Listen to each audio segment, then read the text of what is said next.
ये जो गुरनाम चौधरी जी ने अपनी यात्रा को स्थगित किया है, इसके बारे में आपका क्या विचार है? बात है कि आर्मी में दो दोस्त काम करते थे।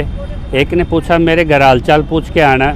उसने कहा कि बड़े दुखद घटना है, आपकी माँ ने शादी कर ली दूसरी। तो बड़ा मुंह लटका उस दूसरे साथी का। वो दोबारा जब गांव में जाता है वो कहता है भाई मेरे घर के फिर हालात लेके आना। तो वो पूछता है भाई अब की बार मेरे घर के हालात क्या हैं? वो कहता है भाई तेरी माँ ने जो कसम करा था वो छोड़ दिया। तो बोला भाई ये वाकई बुरा हुआ। तो बोला भाई पहली बार तेरी माँ ने जब कसम करा जब तने ये शब्द नहीं कहे। तो बोला कसम करने में इतनी दिक्कत नहीं थी जितना कसम करके छोड़ने में दिक्कत थी।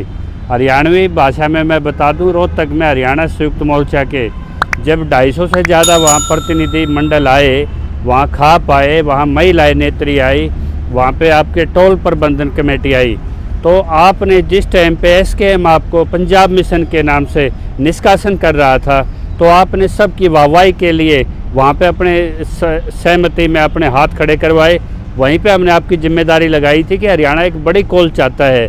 तो जो दिल्ली चलो की आपने जिम्मेदारी ली थी कि मैं एसकेएम में इस मुद्दे को पास कराऊंगा और दिल्ली संसद घेराव या प्रधानमंत्री का आवास घेराव पे मैं बड़ा निर्णय लूँगा, लेकिन एसकेएम में जब सवाल उठा कि जो फैसले लेने पड़ते हैं टिकैत को बीजेपी से सहमति लेनी पड़ती है, आपको कांग्रेस से लेनी पड़ती है, तो आपने वो मुद्दा छोड़ के जब दिल्ली कूच आपका खटाई में था, ना आपने हरियाणा को कभी मीडिया के माध्यम से ये बताया कि आपके दिल्ली कूच का क्या फैसला रहा।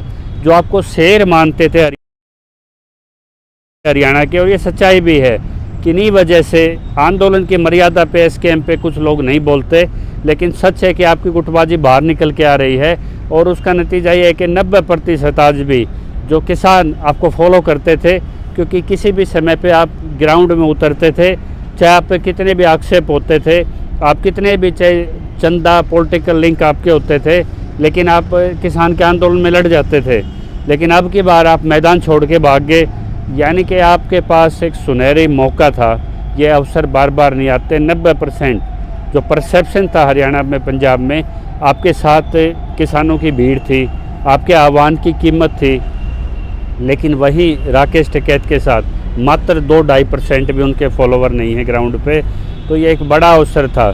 जब टिकैत खुद आशिक में जब कुलदीप राणा को जब न्याय की बात थी, वहाँ 15-16 साथी रह गए वहाँ पे कुल। तो जब उन्होंने टिकैत को कॉल किया तो टिकैत उस मैदान को छोड़ चुके हैं। तो उन्होंने अपने 3rd डिग्री के नेता वहाँ पे उतारे, तीसरी श्रेणी के। वो टिकैत ग्रुप था, यानी कि चौटाला के साथ जो जुगलबंदी वो ग्रुप था, उनको 80 से पीछा छुड़ाना भारी हो गया। तो उन्होंने जींद में एक आह्वान किया और ये सुरेश कोत की ड्यूटी लगाई गई। कैंसर से जूझ रहे रतन मान की ड्यूटी लगाई गई, जो स्वास्थ्य कारण से कहीं नज़र नहीं आते थे। वहाँ कोहाड़ की ड्यूटी लगाई गई। वहाँ पे कुछ 5वीं-6ठी श्रेणी तक के नेताओं की ड्यूटी लगाई गई कि हरियाणा पे एक सहमति ले आइए कि एक ने यात्रा नारनौल से शुरू करने की बात कह दी और चढ़ूणी ने अपना बचाव करते हुए यात्रा को 5 दिसंबर तक उन्होंने उसको कार्यक्रम बना लिए। यानी कि 29 की जो दिल्ली कॉल की थी वो जिम्मेदारी से अलग हो गए। टिकैत ने वही जिम्मेदारी एसकेएम में कामरेडों के माध्यम से 500 की संख्या 40 की ट्रैक्टर की संख्या पे कह दी, जो प्रैक्टिकल नहीं है, क्योंकि संख्या पे जो नियंत्रण लगाना वो दिल्ली पुलिस का काम है, मिनिस्ट्री होम का काम है। यानी कि जो बीजेपी जो पहले जो संसद के सामने जो आई कार्ड टांग के 20-20 किसानों का एक वहाँ पे एक जुगलबंदी कराना चाहती थी, वो समीकरण दे के वो भी किसान पंचायतों में बिजी हो गए, टिकैत साहब भी और ये भी। यानी कि दिल्ली कूच से दोनों नेता सीरियस नहीं थे। बहुत कम मौके मिलते हैं।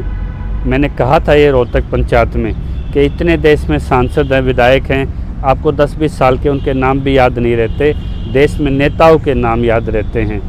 आपने किसका चंदा लिया, किस पार्टी से जुड़े, सब लोग भूल जाएंगे यदि आप इस निर्णायक समय पे जब आंदोलन में संख्या घट रही है आप एक बड़ा फैसला लें। तो थोड़ा सा विरोध उसके 3rd ग्रेड के उनके कुछ जो सोशल मीडिया पेड हैं या जो चाहते हैं, जिसका खुद आधार यूपी में इतना आधार नहीं है टिकैत का, लेकिन हरियाणा में वही जो फॉलोवर जो बीजेपी से भी जुड़े हुए हैं, चौटाला से भी जुड़े हुए हैं, वही उसको सोशल मीडिया फॉलोवर्स वही आए आगे। और उनके छोटी सी एक कॉल जिस पे वहाँ पे जैसे हरियाणा संयुक्त मोर्चा के नाम का भी दुरुपयोग किया गया और प्रदीप धनखड़ और कुछ साथी दलबीर रेड्डू वहाँ गए थे, उनको बोलने का अवसर भी इसलिए नहीं दिया गया क्योंकि ये अपना पक्ष मजबूती से ना रखें। हालांकि उन्होंने बाद में प्रेस कॉन्फ्रेंस के माध्यम से अपना पक्ष रखने की बात की। तो अब निश्चित तौर पे एक डिलमिया है, एक कन्फ्यूजन है, ये स्पष्ट नहीं है आज जो बॉर्डर पे किसान बैठा है। और ये भी स्पष्ट नहीं है कि आप 26 को भीड़ बढ़ेगी बॉर्डर्स पे, किसान कभी भी धोखा नहीं देता, किसान आएगा उठ के। लेकिन उसके बाद अगर दिल्ली पुलिस आपको रोकती है कहीं पे, ये जैसे जिस स्थान पे हम बैठे हैं इसको अस्थायी जेल के लिए रिजर्व कर दिया गया, आपके ट्रैक्टर पहले ही जंग खा रहे हैं कोर्ट केस प्रॉपर्टी बन के, उन ट्रैक्टर को आज तक कोई छुड़वाने वाला सामने नहीं आया। यानी कि 40 ट्रैक्टर किसके आप दोबारा केस प्रॉपर्टी बना के जंग खाने के लिए दिल्ली में छोड़ोगे और आप किसान पंचायतों में चले जाओगे। यानी कि बड़े फैसले की जिम्मेदारी अब तक एसकेएम नहीं ले पाया। उनको तुरंत मीटिंग करके एक फ़ैसला लेना चाहिए था। जिसको वो साथ रखना चाहे रख ले, जिसको नहीं रखना चाहे, लेकिन निर्णय तो उन्हीं को लेने हैं। आज खाली 2 बॉर्डरों से दिल्ली में प्रवेश की बात हुई, जबकि बॉर्डर 4 हैं। चरणों में बात की गई। इतनी संख्या बॉर्डर पे तो आपके 500-700 किसान हैं, तो आप 500 के किस संगठन के आप टाइम टेबल बनाओगे? तो एक तरह से पीछा छुड़ा रहा है। एसकेएम भी कुछ ऐसे पहलू निकाल रहा है, रोड मैप ब्लूप्रिंट रख रहा है, जो बीजेपी राकेश टिकैत के माध्यम से रख रही है। तो दिल्ली कुछ बिल्कुल खतरे में है। और जो 40 नेता हैं, यदि वो शांति से आंदोलन की बात करते हैं तो उनको दिल्ली में पीएम आवास पे बैठ के भूख हड़ताल शुरू करनी चाहिए, सिंघ बॉर्डर पे भूख हड़ताल करनी चाहिए। वो चुनाव जो खेल रहे थे, जो ऐड आ रही थी यूएसए से, उसको 5 घंटे एयरपोर्ट पे आपको बिठा के सरदार जी को वापस कर दिया। फ्रांस से ऐड आ रही थी, उसको मोदी ने रोक के वापस कर दिया। अमरिंदर सिंह की लाइन कट गई, पॉलिटिकल फंडिंग थी आपकी, वो कट गई। यानी कि अब आप सिर्फ ये बैठे कि आंदोलन का हल अपने आप निकल जाए। यानी कि बातचीत के लिए एसकेएम पे दबाव बनना चाहिए था कि चाहे वो खुद पीएमओ में उठ के जाएं, लेकिन वो बातचीत की तरफ ना जाके, और कामरेडों का एक बड़ा संगठन जो सिर्फ लड़ने के लिए अंतिम व्यक्ति, अंतिम पंक्ति को सामने कर देता, लेकिन इस आंदोलन में किसी भी उसमें फ्रंट कॉल पे वो सामने खड़ा हुआ नज़र नहीं आया। बातचीत उनकी सिद्धांत में है ही नहीं। वो सिर्फ आंदोलन को लंबा खींचना चाहते हैं और आंदोलन को और अराजकता पूरे देश में करके चाइनीज़ ब्रांड ये चाहते हैं कि 1947 का ये संविधान 2 वर्गों को आज तक शूट नहीं कर रहा, एक कामरेडों को नहीं कर रहा, और एक जो ये यूसीसी हिंदू सिविल कोड की बात करते हैं, जो ये हिंदुत्व का राग अपनाते हैं। शंकराचार्य जो सर्वोच्च न्यायालय से केस जीत चुका है हिंदू के मामले पे, उससे जो उसके सबसे बड़े संरक्षक हैं उनको हटा के और आरएसएस और संघ गैंग को आगे लाना चाहते हैं, सिर्फ हिंदुत्व पे वोट लेना चाहते हैं। उनको जो सेक्युलर है, संघीय ढांचा, उनको भी पसंद नहीं है। यानी कि यहाँ मैं कांग्रेस का थोड़ा पक्ष लेके कहूँगा, कांग्रेस ने सभी वर्गों को प्रतिनिधित्व तो दिया, उन्होंने संविधान की इज्जत तो कम से कम की, किसी के धर्म जाति में तो हस्तक्षेप नहीं किया। लेकिन आज ये उस संविधान को मूल रूप से कहीं ना कहीं ख़त्म करने के लिए संघ बढ़ रहा है, और यही आंदोलन के माध्यम से उस संविधान को बंद करके चाइना वाला यहाँ पे जो कम्युनिस्ट सिस्टम, जो रशिया वाला कम्युनिस्ट सिस्टम, जो फेलियर मॉडल है वर्ल्ड के, उनको आंदोलन के माध्यम से 17 संगठन वो चुपचाप अपने हिडन एजेंडे पे काम कर रहे हैं। तो एसकेएम में या तो उसका पुनर्गठन होगा, या एसकेएम की कॉल जैसे निष्प्रभावी हो गई हैं और वो अपने एक एक नेता इन गुटों में उतारते हैं किसान पंचायतों के नाम से, और वो कॉल भी उनकी काम नहीं कर रही। यानी कि अब किसानों को खुद एक बड़ा फैसला लेना पड़ेगा। और हरियाणा ने तो ये भी कह दिया जींद की पंचायत में, अगर आपने हमारे पे कॉल दे के सामने नहीं खड़े होते आप, यानी कि दिल्ली की कॉल में अगर 40 नेता ट्रैक्टरों के आगे नहीं होते, तो हरियाणा की भाई राम राम। तो आपने जब और स्टेटें जुड़ रही थी तो इसको सीमित करके पंजाब एक मोनोपोली रखी हुई है पंजाब के नेताओं ने 32 जत्थेबंदी में। वो नहीं चाहते कि इसमें महाराष्ट्र शामिल हो, इसमें मध्य प्रदेश शामिल हो। अन्ना का एक बड़ा पूरे देश पे एक नेटवर्क काम कर रहा है आंदोलन के रूप में, वो उसको भी नहीं जोड़ना चाहते। उन्होंने सरदार वीएम सिंह को सोची समझी चाल से अलग किया, जो सवाल उठे उन साथियों को अलग किया, लेकिन वो अपनी मोनोपोली हिडन एजेंडे की क्लियर नहीं करना चाहते। यदि आपको आंदोलन लड़ना है तो सरकार को भी ये फ़ायदा हो रहा है कि सरकार 2 मुद्दों को छोड़ के, लॉन्ग टर्म इतने नुकसान हो गए, भूमि अधिग्रहण कानून का देखा होगा आपने, बदला हुआ बगैर सहमति के आपकी ज़मीनें छीनने का रास्ता साफ हो गया। टिकैत जिस माल के सामने खड़े थे, यानी कि जो ज़मीन जो एग्री पर्पज से थी, उसको भी आज ये एमएनसी के हाथों में दे रहे हैं। इतने बड़े बड़े डैमेज है। जो पीडीएस सिस्टम था उसको ख़त्म करने की बात हुई, वर्ल्ड के प्रतिबंध लगे कि 15% से ज़्यादा आप संरक्षण नहीं कर सकते, यानी कि पीडीएस भी ख़त्म है।